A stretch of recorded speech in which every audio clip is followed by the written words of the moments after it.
He's a smart guy. He's a young guy. He's got a lot of talent. He's a very intelligent person.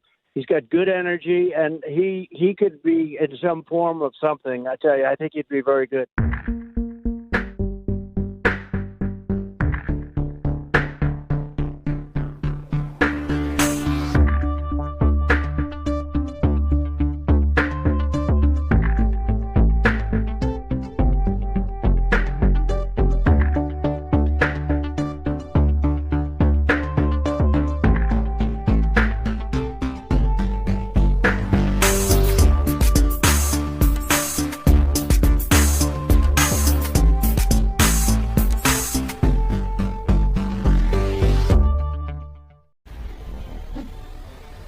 The Trump-Russia collusion hoax that you pushed on this network for years, was that real or was that Hillary Clinton made up disinformation? Answer the question. Go.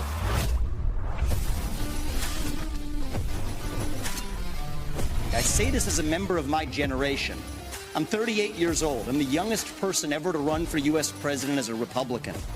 The reason my generation has lost our sense of national pride, in part, is because people in my generation feel like the American dream isn't available to them. And part of the reason why is we burdened them with four-year college degrees that did not serve their head start on the American dream. People will be more proud of a country if we're all making more money in that country. This is how we revive national pride and our identity, and it will take a CEO in the White House with zero-based budgeting, by the way, to take on the federal debt to get this job done.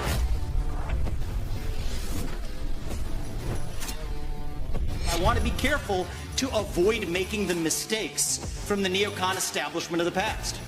Corrupt politicians in both parties spent trillions, killed millions, made billions for themselves in places like Iraq and Afghanistan, fighting wars that sent thousands of our sons and daughters, people my age, to die in wars that did not advance anyone's interests, adding $7 trillion to our national debt. And Joe Biden sold off our foreign policy. Joe Biden's son, Hunter Biden, got a $5 million bribe from Ukraine. That's why we're sending $200 billion back to that same country. The fact of the matter is the Republican Party is not that much better.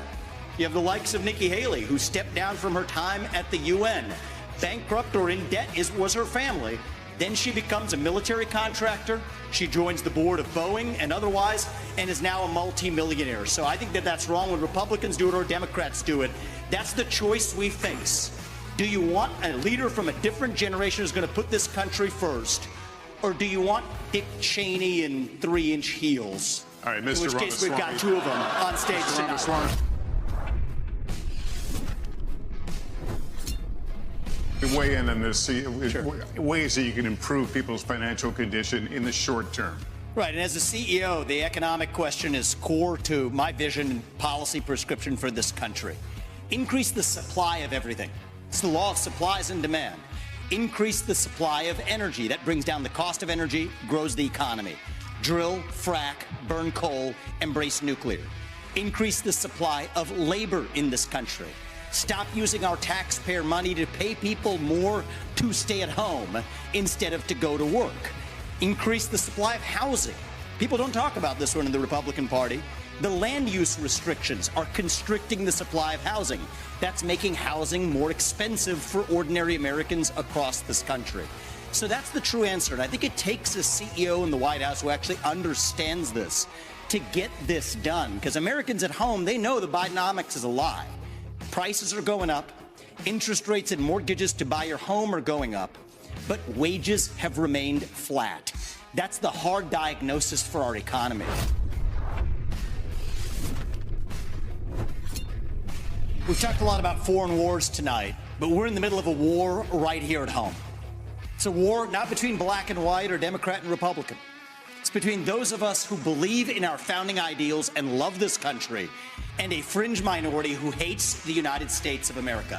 And I think it's going to take a commander-in-chief to lead us to victory in that war, who first of all knows that we're in a war. Second of all, can't be captured by the special interests along the way.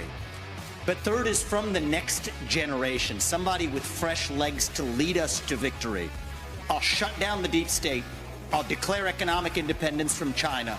I'll keep us out of World War III, and then revive national pride in this country. I also want to close with one message to the Democrat Party. End this farce that Joe Biden is going to be your nominee.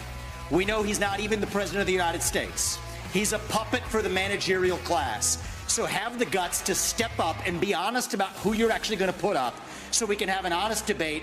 Biden should step aside, end his candidacy now, so we can see whether it's Newsom or Michelle Obama or whoever else. All right, just Mr. tell us the truth so we can have an honest debate.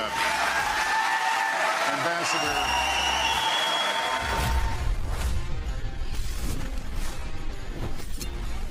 I think there's something deeper going on in the Republican Party here, and I am upset about what happened last night. We've become a party of losers at the end of the day. It was a cancer to the Republican establishment. Let's speak the truth. I mean, since Ronna McDaniel took over as chairwoman of the RNC in 2017, we have lost 2018, 2020, 2022, no red wave that never came. We got trounced last night in 2023. And I think that we have to have accountability in our party. For that matter, Ron, if you want to come on stage tonight, you want to look the GOP voters in the eye and tell them you resign, I will yield my time to you. And frankly, look, the people there cheering for losing in the Republican Party. Think about who's moderating this debate. This should be Tucker Carlson, Joe Rogan, and Elon Musk. We'd have 10 times the viewership, asking questions that GOP primary voters actually care about and bringing more people into our party. You think the Democrats, and we've got Kristen Welker here, do you think the Democrats would actually hire Greg Gutfeld to host a Democratic debate? They wouldn't do it. And so the fact of the matter is, I mean, Kristen, I'm going to use this time because this is actually about you in the media and the corrupt media establishment. Ask you, the Trump-Russia collusion hoax that you pushed on this network for years, was that real or was that Hillary Clinton made up disinformation? Answer the question. Go. Mr. Roberts. This is how we get our country back. We need accountability because this media rigged the 2016 election. They rigged the 2020 election with a Hunter Biden laptop story. Mr. Ramaswamy, and they're going to rig this election. Your time is up. Accountability. Let me turn to That's Governor Christie.